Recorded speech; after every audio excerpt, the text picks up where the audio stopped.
Hello दोस्तों, आज मैं फिर आई हूँ आपके साथ एक नई कहानी लेके। तो ये कहानी ये है कि एक शहर में एक आदमी रहता था जिसका छोटा सा कारोबार था। वह गांव से चावल लाता था और शहर में बेचता था। वह इस चावल को बेच के इतना कमा लेता था जिससे वो अपनी परिवार का भरण पोषण जो है अच्छी तरीके से कर सके। वह आदमी रोज़ सुबह गांव जाता, चावल खरीद के लाता और शहर में लाके बेचता। शाम को जब घर आता तो अपनी पत्नी और बच्चों के साथ मंदिर जरूर जाता था। मंदिर प्रतिदिन जाता, भगवान की पूजा अर्चना करता, उसके बाद गरीबों को कुछ दान पुण्य करता था। उसकी जो है ये ज़िंदगी जो है खुशी खुशी हंसी खुशी ये जीवन अपना बसर कर रहा था।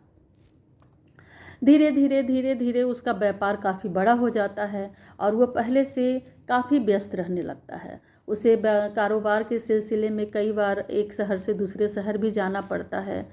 दूसरे शहर भी जाने पे वो अपनी पूरी व्यस्त जीवन में भी इतना समय ज़रूर निकाल लेता था कि वो ज़रूर दूसरे शहर भी रहता जाता तो मंदिर जाता, गरीबों को दान पुण्य करता था।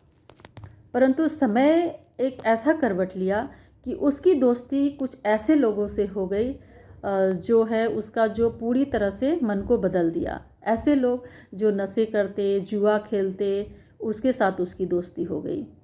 वो भी धीरे धीरे नशे में रहने लगा, जुआ खेलने लगा और गरीबों का जो सेवा करता था, भगवान की भक्ति करता था, धीरे धीरे वो सब भूलने लगा। पूरी तरह से वो जुआ शराब में डूबा रहता। ऐसा करने से उसका जो कारोबार था वो भी बिल्कुल डूबने लगा।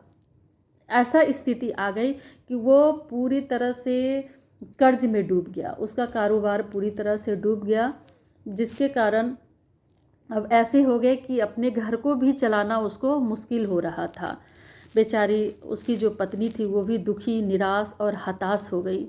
उसे भी किसी काम में मन नहीं लगता, ना भजन करती, ना कीर्तन करती, कुछ नहीं, पूरे दिन चिंतित रहती।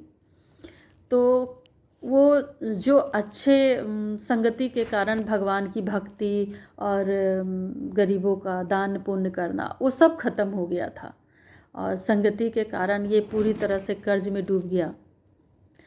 तो कहावत है ना कि कभी कभी खरबूजे को देख के खरबूजा भी रंग बदलता है।